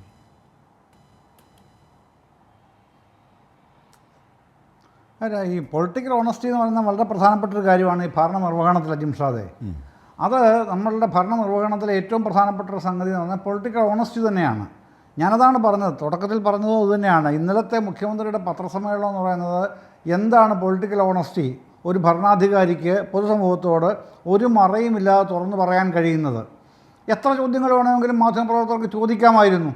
ചോദിച്ച ഏതെങ്കിലും ഒരു കാര്യം അദ്ദേഹം നിഷേധിച്ചോ, മറുപടി പറയാതെ പോയോ? ഇല്ലല്ലോ. അതാണ് പൊളിറ്റിക്കൽ ഓണസ്റ്റി എന്ന് പറയുന്നത്. ഇപ്പോൾ തങ്ങൾക്കെതിരെ വരുന്ന കാര്യങ്ങളെ നിസ്സാരവൽക്കരിക്കുകയും അനുകൂലമായ കാര്യങ്ങളെ പർവ്വതീകരിക്കുകയും ചെയ്യുന്ന എന്തെങ്കിലും ഒരു സമീപനമാണോ ഇന്നലെ മുഖ്യമന്ത്രിയുടെ ഭാഗത്തുനിന്നുണ്ടായെന്നുള്ളതാണ് പരിശോധിക്കേണ്ടത്. താങ്കൾ ആദ്യം തുടക്കത്തിൽ തന്നെ പറഞ്ഞ ഒരു കാര്യമുണ്ട്, ശരിയായ ഒരു നിരീക്ഷണം എന്താണെന്നറിയാമോ? ഒരുപാട് ആൾക്കാരെ ആശങ്കയിലാഴ്ത്താൻ, തെറ്റിദ്ധരിപ്പിക്കാൻ വരെ കഴിഞ്ഞിരുന്നു ഈ കഴിഞ്ഞ കുറച്ച് നാളുകളായി ഈ വിഷയവുമായി ബന്ധപ്പെടുത്തി. ഇടതുപക്ഷ മുന്നണിയുടെ അനുഭാവികളിലടക്കം, ഒരുപക്ഷെ പ്രവർത്തകരിൽ കുറേ പേരിലടക്കം തെറ്റിദ്ധാരണ സൃഷ്ടിക്കാൻ കഴിഞ്ഞിരുന്നു പല കാരണങ്ങൾ കൊണ്ടും. ആ കാര്യങ്ങളാകെ ഇന്നലെ മുഖ്യമന്ത്രിയുടെ ആ വാർത്താ സമ്മേളനം കൊണ്ടാണ് കൃത്യമായും ദൂരീകരിക്കപ്പെട്ടത്. അങ്ങനെ വാർത്താ സമ്മേളനം നടത്തിയില്ലായിരുന്നെങ്കിൽ ഇന്നും തുടർന്നുള്ള ദിവസങ്ങളിലും അത്തരത്തിലുള്ള പുകമറകൾ സൃഷ്ടിക്കപ്പെടുകയും പ്രശ്നങ്ങളെ നിഴൽ നിർത്തുകയും ഇഷ്ടാനുസരണം വ്യാഖ്യാനിക്കാനുള്ള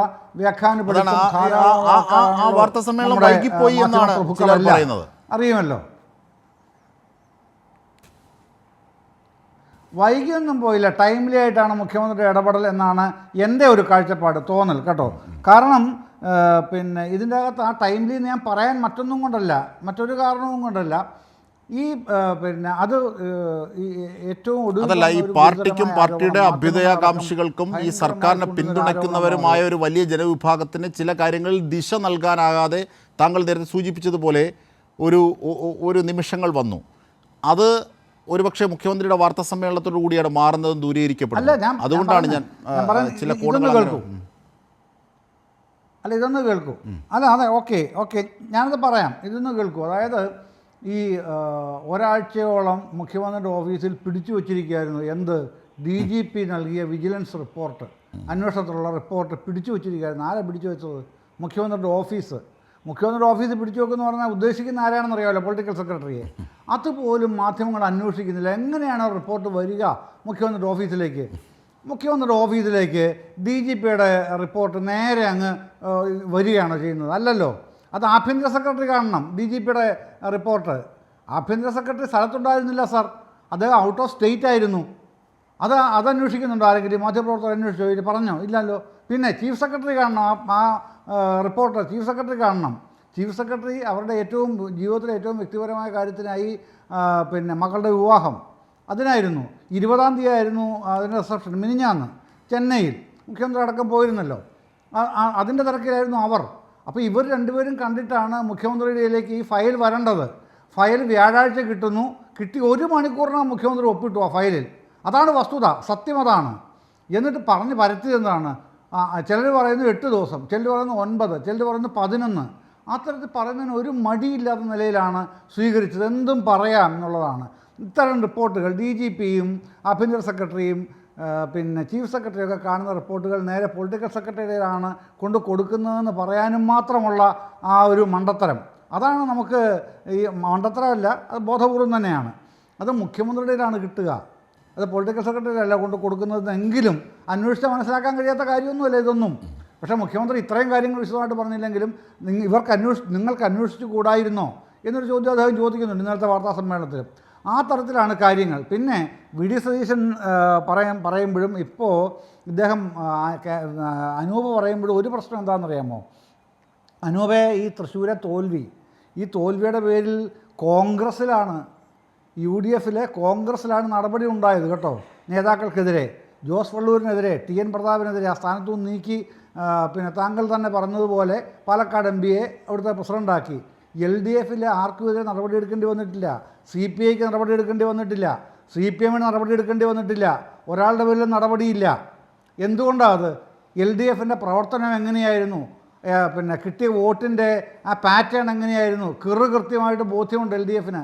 ആ ബോധ്യത്തിൽ തന്നെയാണ് LDFന് അത്തരത്തിലുള്ള UDF സ്വീകരിച്ചതുപോലെ ഒരു നടപടിയും സ്വീകരിക്കാൻ അതിൻ്റെ ആവശ്യം വരാതിരുന്നത്. മറ്റൊന്ന്, ഈ മുരളീധരൻ അന്നു മുതൽ പറഞ്ഞല്ലോ, ഞാൻ ഇനി 1 വർഷത്തേക്ക് കോൺഗ്രസ് പ്രവർത്തനത്തിനേ ഇല്ല, പ്രിയങ്ക ഗാന്ധി മത്സരിച്ചാൽ വയനാട്ടിൽ പോകും. പക്ഷേ ഈ കോൺഗ്രസ്സുകാർ, ഈ അനൂപ് അടക്കം ആരെങ്കിലും ഇന്നു വരെ പറഞ്ഞിട്ടുണ്ടോ ഈ പ്രിയങ്ക ഗാന്ധി അല്ല, മുരളീധരൻ ഇങ്ങനെ ദയനീയമായി തോറ്റല്ലോ, അദ്ദേഹത്തിനാണ് വയനാട് സീറ്റ് കൊടുക്കേണ്ടത്? കോൺഗ്രസിന് എന്തേ തോന്നാത്തത്? ലീഗിന് എന്തേ തോന്നാത്തത്? UDFന് എന്തേ തോന്നാത്തത്? യൂത്ത് കോൺഗ്രസ് പെട്ട ആർക്കും എന്തേ തോന്നാത്തത്? വാസ്തവത്തിൽ ആ ഒരു മര്യാദ അദ്ദേഹത്തിനോട് കാണിക്കേണ്ടതല്ലേ ആ രാഷ്ട്രീയ നേതാവിനോട്, കരുണാകരൻ്റെ മകനോട്? എവിടെ പോയി മത്സരിക്കാൻ പറഞ്ഞാലും അവിടെയൊക്കെ പോയി മത്സരിക്കും. അങ്ങനെ ഇങ്ങനെ ഓടിച്ചിട്ട് തോപ്പിച്ചു. കോൺഗ്രസ്സുകാർ വോട്ടെല്ലാം കൂടെ BJPക്കാർക്ക് കൊണ്ട് കൊടുത്തു. എന്നാൽ ഇനി വയനാട്ടിൽ വരുന്നുണ്ടല്ലോ, അവിടെയെങ്കിലും ഇദ്ദേഹത്തെ മത്സരിച്ച് MP ആക്കണം എന്ന് എന്തുകൊണ്ട് കോൺഗ്രസ് ചിന്തിക്കുന്നില്ല? അപ്പോൾ ഇതിൻ്റെ അകത്തെല്ലാം കള്ളക്കളികളുണ്ട്. ഇപ്പോഴും പണി കൊടുക്കാനിരിക്കുകയാണ്. എന്നിട്ട് ഏറ്റവും ഒടുവിൽ പറയുന്നത് പിന്നെ വട്ടിയൂർക്കാവ് കൊണ്ടുപോയി മത്സരിപ്പിക്കാമെന്ന്. നല്ല കാര്യമല്ലേ? വട്ടിയൂർക്കാവിലവിടെ നിയമസഭയിൽ 26. അപ്പോൾ ഇവിടെ വയനാട് ഇപ്പോൾ വരാൻ പോവുകയാണേ. അപ്പോൾ ഈ തരത്തിലുള്ള കളികൾ നടക്കുന്നത് കോൺഗ്രസ്സിലാണ് അനൂപേ. LDFിൽ അത്തരത്തിലുള്ള പ്രശ്നമേ ഇല്ല. അങ്ങനെ എവിടെയും കലങ്ങി മറിയുന്നുമില്ല. ഇപ്പോൾ VS സുനിൽകുമാറിൻ്റെ കാര്യം താങ്കൾ പറഞ്ഞു. VS സുനിൽകുമാർ ഇന്നലെയും ഇന്നും ഒക്കെ പറഞ്ഞെന്താണ്, ഈ 24-ാം തീയതി റിപ്പോർട്ട് വരുമല്ലോ, ഇപ്പോൾ കൊടുത്തിട്ടുണ്ടെന്ന് പറയുന്നു. ആ റിപ്പോർട്ട് പുറത്ത് വരട്ടെ. ആ റിപ്പോർട്ട് പുറത്ത് വരുമ്പോൾ എൻ്റെ പാർട്ടി അടക്കം ചർച്ച ചെയ്യും, ഞങ്ങൾക്ക് പറയേണ്ട കാര്യങ്ങളുണ്ടെങ്കിൽ പുറത്ത് പറയും. അതല്ലാതെ പാർട്ടി പിന്നെ ഗവൺമെൻറ്റിൻ്റെ നേതൃത്വം പറയുന്നതാണ് ഞാൻ അംഗീകരിക്കുന്നത്, വിശ്വസിക്കുന്നത് എന്ന് അദ്ദേഹം സ്ട്രെയിറ്റ് ആയിട്ട് പറഞ്ഞു കഴിഞ്ഞാൽ പിന്നെയും സുനിൽകുമാറിന് വിശ്വാസമില്ല എന്നാണ് പറയേണ്ടത്. അതുകൊണ്ടാണ് ഞാൻ ആവർത്തിച്ച് പറഞ്ഞത്. തീർച്ചയായും വളരെ ഈ ചർച്ചയുടെ ഇടയിൽ 16 മിനിറ്റുകൾക്ക് മുമ്പ് ശ്രീ M ജയചന്ദ്രൻ, ശ്രീ അനൂപ്, ശ്രീ SK സജീഷ് 16 മിനിറ്റുകൾക്ക് മുമ്പ് PV അൻവർ MLA അദ്ദേഹത്തിൻ്റെ ഫേസ്ബുക്കിലിട്ടത് നമുക്ക് വായിക്കേണ്ടതുണ്ട്. PV അൻവർ ഇടതുപാളയത്തിൽ നിന്ന് പുറത്തിറങ്ങുന്നതും നോക്കി നിൽക്കുന്ന മറ്റുള്ളവരും ചില മാധ്യമങ്ങളും ഇക്കാര്യത്തിൽ നിരാശരായേ മതിയാകൂ. ഈ പാർട്ടിയും വേറെയാണ്, ആളും വേറെയാണ്. ഞാൻ നൽകിയ പരാതികൾക്ക് പരിഹാരമുണ്ടാകുമെന്ന ബോധ്യം ഇന്നെനിക്കുണ്ട്. ആ ബോധ്യത്തിൻ്റെ അടിസ്ഥാനത്തിൽ ഒരു എളിയ ഇടതുപക്ഷ ജനാധിപത്യ മുന്നണി പ്രവർത്തകൻ എന്ന നിലയിൽ എൻ്റെ പാർട്ടി നൽകിയ നിർദ്ദേശം ശിരസാൽ വഹിക്കാൻ ഞാൻ തയ്യാറാണ്, ഞാൻ ബാധ്യസ്ഥനാണ്. ഈ വിഷയത്തിൽ പരസ്യ പ്രസ്താവന ഈ നിമിഷം മുതൽ ഞാൻ താൽക്കാലികമായി അവസാനിപ്പിച്ചിരിക്കുകയാണ്. എൻ്റെ പാർട്ടിയിൽ എനിക്ക് പൂർണ്ണ വിശ്വാസമുണ്ട്, നീതി ലഭിക്കും എന്നെനിക്കുറപ്പുണ്ട് എന്ന ഉറപ്പെനിക്കുണ്ട്. ഇതാണ് PV അൻവർ MLAയുടെ ഇപ്പോഴത്തെ ഫേസ്ബുക്കിൻ്റെ സാരാംശം. അദ്ദേഹം പറഞ്ഞ വാക്കുകൾ ആണ് ഞാൻ പറയുന്നത്. പാർട്ടിയാണ് എല്ലാത്തിനും മുകളിൽ, സാധാരണക്കാരായ ജനങ്ങളാണ് ഈ പാർട്ടിയുടെ അടിത്തറ, സഖാക്കളെ മുന്നോട്ട്. ഇതാണ് PV അൻവറിൻ്റെ ഏറ്റവും ഒടുവിലത്തെ ഫേസ്ബുക്ക് പോസ്റ്റ്. ഇതാണ് PV അൻവറിൻ്റെ ഏറ്റവും ഒടുവിലത്തെ Facebook post. Shri Anoop VR കൊതിച്ച് മനം കണ്ട് പായസം തയ്യാറാക്കിയതൊക്കെ വെറുതെ ആയല്ലോ.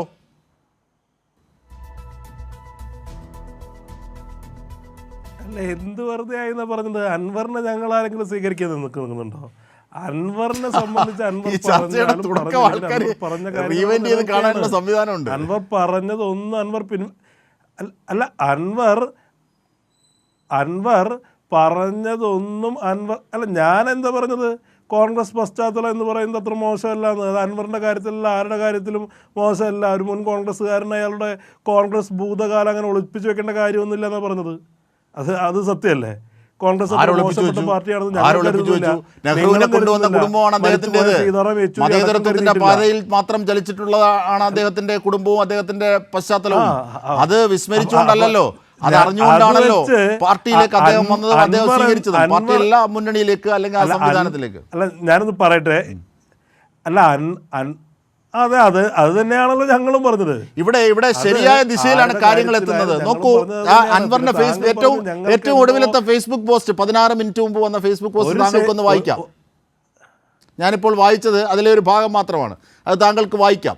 കാരണം അതിൽ അദ്ദേഹം അക്കമിട്ട് നിർത്തുന്നു. താൻ കൊടുത്ത പരാതിയിൽ കൃത്യമായ നടപടി സർക്കാരിനുണ്ട്, പാർട്ടിയും അത് ഉറപ്പു നൽകുന്നു. അതുകൊണ്ട് പരസ്യ പ്രസ്താവനയിൽ നിന്ന് പാർട്ടിയുടെ നിർദ്ദേശം മാനിച്ച് ഞാൻ മാറി നിൽക്കുന്നു. ഇതാണ് PV അൻവർ ഇട്ടിരിക്കുന്ന പോസ്റ്റ്. അപ്പോൾ നിങ്ങൾക്ക് പിന്നെ എന്തിനാണ് പ്രശ്നം? അപ്പം അൻവർ ഞങ്ങൾക്ക് പ്രശ്നം എന്ന് പറയുന്നത് അൻവർ പറഞ്ഞത് അൻവറിൻ്റെ വീട്ടിലെ കാര്യമല്ലല്ലോ. അൻവർ പറഞ്ഞത് CPM-ലെ ആഭ്യന്തര കാര്യമല്ലല്ലോ. ഇവിടെ അൻവർ പറഞ്ഞത് എന്താ? ഇവിടുത്തെ ആഭ്യന്തര വകുപ്പിനെ ബാധിക്കുന്ന വളരെ സുപ്രധാനപ്പെട്ട കാര്യങ്ങളാണ്. അത് തന്നെയാണ് ഞങ്ങളുടെ പ്രശ്നം. അൻവർ CPM-നകത്തെ CPM പാർട്ടി സംസ്ഥാന സമ്മേളനവുമായി ബന്ധപ്പെട്ട് പാർട്ടി കോൺഗ്രസുമായി ബന്ധപ്പെട്ട കാര്യങ്ങളാണെങ്കിൽ നിങ്ങളുടെ ആഭ്യന്തര കാര്യമാണ്. അതിന് അന്വേഷണം ഉണ്ടല്ലോ. അല്ലാതെ അന്വേഷണം പ്രഖ്യാപിക്കാതെ അടയിരിക്കുന്ന പരിപാടി ഇല്ലല്ലോ അവിടെ. പരാതിക്കാരന്റെ ബോധ്യമായല്ലോ.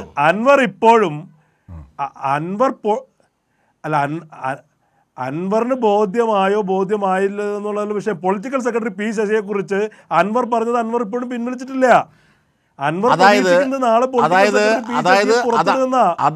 അങ്ങനെ പ്രതീക്ഷിക്കാൻ അവകാശം ഉണ്ടല്ലോ. അതൊക്കെ അദ്ദേഹത്തിന്റെ ബോധ്യങ്ങളാണ്. അതുമായി ബന്ധപ്പെട്ട് നൽകിയ പരാതിയിൽ നടക്കുന്ന അന്വേഷണത്തിൽ അൻവറിന്റെ ബോധ്യമാണ് പറഞ്ഞത് അൻവർ.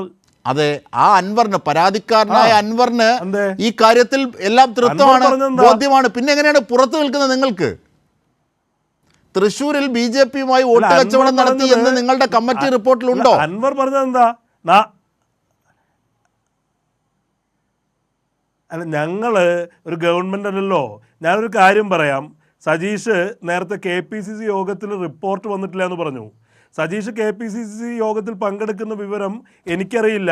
അങ്ങനെയാണെങ്കിൽ AKG സെൻറ്ററിൽ നടക്കുന്ന കാര്യങ്ങളെക്കുറിച്ച് എനിക്കും പറയേണ്ടി വരും.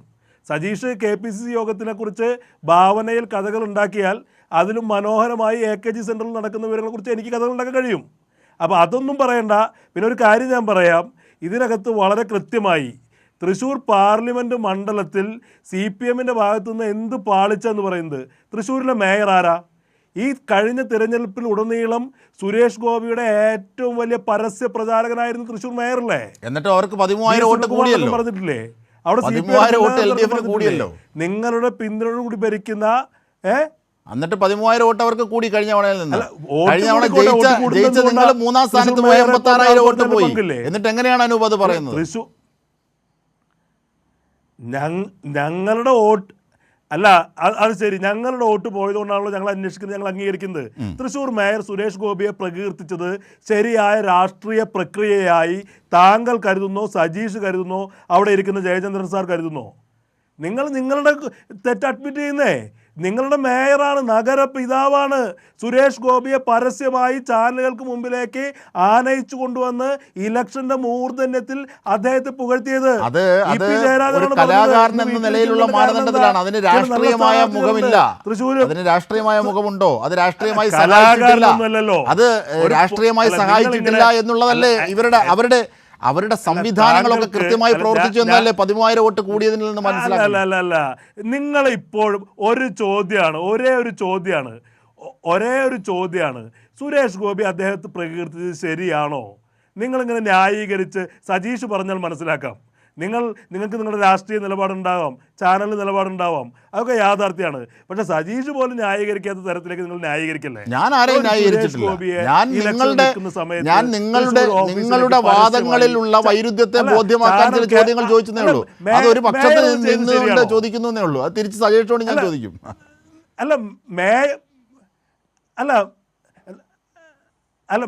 മേയർ ചെയ്ത് ശരിയാണോ? തൃശ്ശൂർ മേയർ, LDFിൻ്റെ മേയർ, അദ്ദേഹം സുരേഷ് ഗോപി ഈ തെരഞ്ഞെടുപ്പിന്റെ അജണ്ട തീരുമാനിക്കുന്നതിൽ പ്രധാനപ്പെട്ട റോൾ മേയർ സ്റ്റേറ്റ്മെന്റിലുണ്ട്. അത് ശരിയാണോ? മേയർ അങ്ങനെ പറഞ്ഞതുകൊണ്ടാണോ കോൺഗ്രസിന് വോട്ട് ചോർന്നത്? മികച്ച സ്ഥാനാർത്ഥികളാണെന്ന് പറഞ്ഞില്ലേ? മേയർ അങ്ങനെ പറഞ്ഞതുകൊണ്ടാണോ കോൺഗ്രസിന് വോട്ട് ചോർന്നത്? അല്ല, കോൺഗ്രസിന് വോട്ട് ചേർന്ന് കോൺഗ്രസ് അഡ്മിറ്റ് ചെയ്യുന്നുണ്ട്. മേയർ അങ്ങനെ പറയാൻ പാടുമോ? കോൺഗ്രസിന് വോട്ട് ചെയ്ത് കോൺഗ്രസിനകത്ത് അത് സംഭവിക്കാൻ പാടില്ലാത്ത സംഭവിച്ചിട്ടുണ്ടെങ്കിൽ കോൺഗ്രസ് അതിനെ അഡ്രസ് ചെയ്യുന്നുണ്ട്. പക്ഷേ ഇവിടെ ചോദ്യം ഉയരുന്നത്, ഇന്ന് റിയാസ് അടക്കമുള്ളവർ ചോദിക്കുന്ന ചോദ്യം ഇതാണ്: എന്തുകൊണ്ട് ആ കമ്മിറ്റി റിപ്പോർട്ടിലെ കാര്യങ്ങൾ പുറത്തുവിടാത്തത് എന്ത്? അല്ല, റിയാസിന്റെ കമ്മിറ്റി റിപ്പോർട്ടല്ല ഞാൻ ചോദിച്ചത്. തൃശ്ശൂരിലെ DCC പ്രസിഡന്റും തൃശ്ശൂരിലെ UDF ചെയർമാൻ അടക്കമുള്ള ആളുകളെ മാറ്റിയൊരു സംഘടനാ മെക്കാനിസം കോൺഗ്രസ് പാർട്ടി കൊണ്ടുവന്നു. തൃശ്ശൂർ മേയർ ഇപ്പോഴും തുടരല്ലേ? എന്താ മുഹമ്മദ് റിയാസിന്റെ വായിൽ പഴാണോ അത് പറയുമ്പോൾ? നിങ്ങളെന്താ അതിനോട് പ്രതികരിക്കാത്തത്?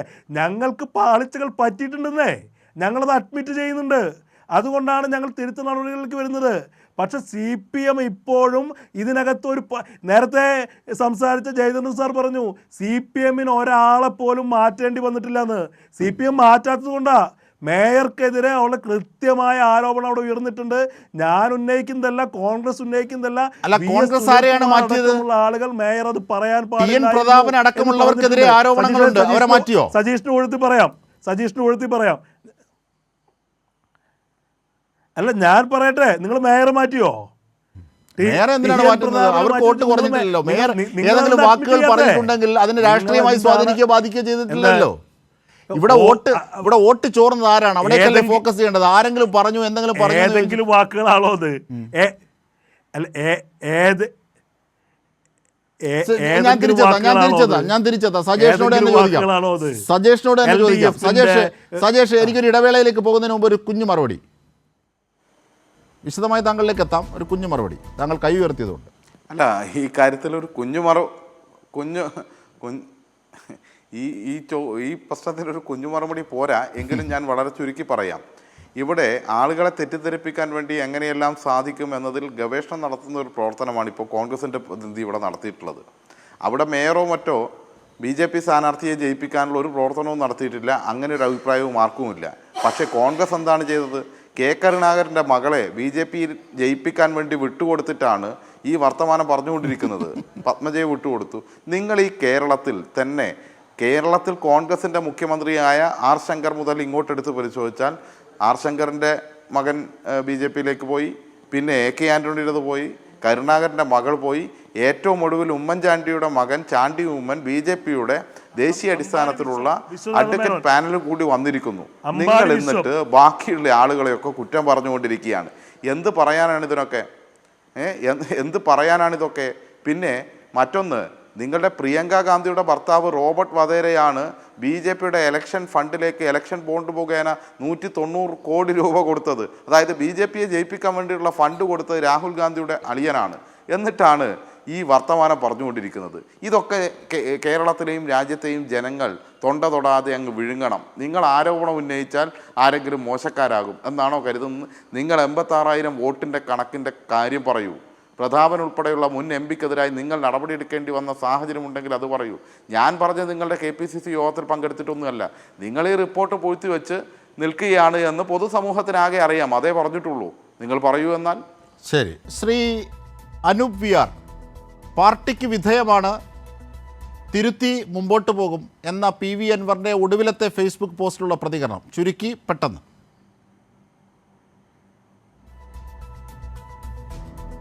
പക്ഷെ അതിനു മുമ്പ് എനിക്ക് ചില കാര്യങ്ങൾ പറയാനുണ്ട്. സജീഷ് പത്മജയുടെ കാര്യമൊക്കെ പറഞ്ഞു. ആര് ബി ജെ പിയിലേക്ക് പോയാലും ആഘോഷിക്കുന്ന ആളുകളല്ല. പിന്നെ ബി ജെ പിയിലേക്ക് പോയ നിര പരിശോധിച്ചാൽ ഈ പറയുന്ന ഇടപ്പള്ളി പോലീസ് സ്റ്റേഷൻ ആക്രമണ കേസിൽ പ്രതിയായ അമ്പാടി എന്ന് പറയുന്ന വി വിശ്വനാഥൻ എന്ന് പറയുന്ന ധനകാര്യമന്ത്രിയുടെ NDA സ്ഥാനാർത്ഥിയെ മത്സരിച്ചിട്ടുണ്ട്. അപ്പോൾ അദ്ദേഹം പോയാലും പത്മജ പോയാലും ഒക്കെ ദുഃഖിക്കുന്ന ആളുകളാണ് ഞങ്ങളൊക്കെ. അപ്പൊ അങ്ങനെ കണക്കെടുക്കുകയാണെങ്കിൽ നമുക്ക് വിശദമായ കണക്കെടുക്കാം. കേരളത്തിലെ ഉണ്ടായിരുന്ന മുഖ്യമന്ത്രിമാരുടെ മക്കൾ മുഴുവൻ ബിജെപിയിലേക്ക് പോയി. ഇപ്പൊ ഏറ്റവും ഒടുവിൽ നിങ്ങൾക്ക് മുഖ്യമന്ത്രി ഇല്ലാത്തതുകൊണ്ടാണേ പിണറായി വിജയൻ അടുത്ത് തന്നെ പോകും. പിണറായി വിജയൻ അടുത്ത് തന്നെ പോകുന്നേ.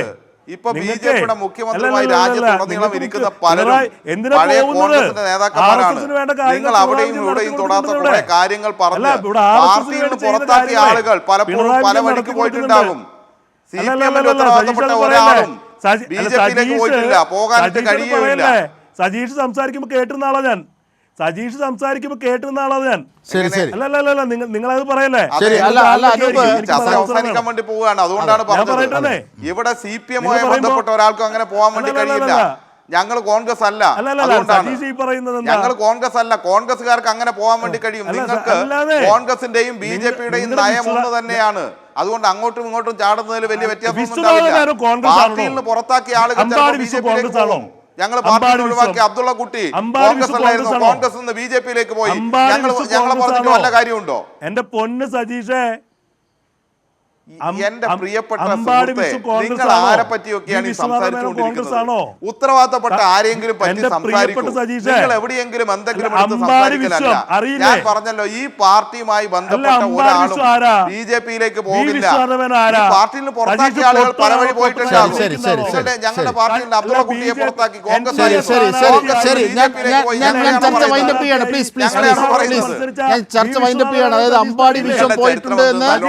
കോൺഗ്രസ് അതേസമയം കരുണാകരനും ആന്റണിയും അടക്കമുള്ള മുൻ കോൺഗ്രസിന്റെ മുൻ മുഖ്യമന്ത്രിമാരുടെ മക്കളടക്കം BJP-യിലേക്ക് പോയി എന്ന് SK സജീഷ് മുഴുവൻ കേരളത്തിലെ മുഖ്യമന്ത്രിമാരുടെ മുഴുവൻ കോൺഗ്രസിലെ മുഴുവൻ അവസാനം ഒരാളിപ്പോ കൈനീട്ടി BJP-യുടെ ഉപഹാരവും സ്വീകരിക്കുകയാണ്. ശരി ഞാൻ ചർച്ച വൈൻഡപ്പ് ചെയ്യുകയാണ്. എല്ലാവർക്കും ഏകദേശം സമയം ലഭിച്ചു. ഞാൻ ശ്രീ കേരളത്തിൽ ആദ്യമായി പോയ ആളാ. അപ്പൊ അതൊന്നും പറയണ്ട. ശ്രീ എം ജയചന്ദ്രൻ ഞാൻ ചർച്ച വൈൻഡപ്പ് ചെയ്യുകയാണ്. ഏറ്റവും ഒടുവിലായി വന്ന PV അൻവറിൻ്റെ ഫേസ്ബുക്ക് പോസ്റ്റ്, അതായത് നേരത്തെ താങ്കൾ സൂചിപ്പിച്ചതുപോലെ CPIM എന്ന പാർട്ടി മുമ്പോട്ട് വെച്ച നിഷ്കളങ്കതയ്ക്കും സത്യസന്ധതയ്ക്കുമുള്ള ശരിയായ പാത തന്നെയാണ് അൻവറും അവിടെ തിരഞ്ഞെടുത്തിരിക്കുന്നത് എന്നാണോ ഈ ഫേസ്ബുക്ക് പോസ്റ്റ് മനസ്സിലാക്കുന്നത്? താങ്കൾ വായിച്ചാണല്ലോ അത് ഇതിനകം. തീർച്ചയായും അതാണ് ട്രൂ സ്പിരിറ്റ്, അതാണ് റിയൽ പൊളിറ്റിക്കൽ സ്പിരിറ്റ് എന്ന് പറയുന്നത്. പണ്ട് വർഷങ്ങൾക്ക് മുമ്പ് ശ്രീ പിണറായി വിജയൻ പാർട്ടി സെക്രട്ടറി ആയിരുന്നപ്പോൾ പറഞ്ഞൊരു വാചകമുണ്ടല്ലോ, ശംഖുമുഖം കടപ്പുറത്ത് വെച്ച്, കടലിൻ്റെ സമുദ്രത്തിൻ്റെ മാർത്തട്ടിനോട് ചേർന്ന് നിൽക്കുമ്പോഴാണ് തിരക്ക് അതിൻ്റെ സൗന്ദര്യവും ശക്തിയും കിട്ടുന്നത്. അത് അൻവറിന് മനസ്സിലായി. അതുതന്നെയാണ് കാര്യം, അതാണ് മനസ്സിലാക്കേണ്ടതും. തീർച്ചയായിട്ടും അൻവറിൻ്റെ ആ ട്രൂ സ്പിരിറ്റിനെ, നമ്മൾ ആ റിയൽ സ്പിരിറ്റിനെ, റിയൽ പൊളിറ്റിക്കൽ സ്പിരിറ്റിനെ ഏറ്റവും ഹാർദമായി തന്നെ സ്വാഗതം ചെയ്യുന്നു ഞാൻ. തീർച്ചയായും ന്യൂസ് ആൻഡ് വ്യൂസിൽ പങ്കെടുത്തവർക്ക് നന്ദി. ചർച്ചയോടെ പൂർണ്ണമാകുന്നു. നമസ്കാരം.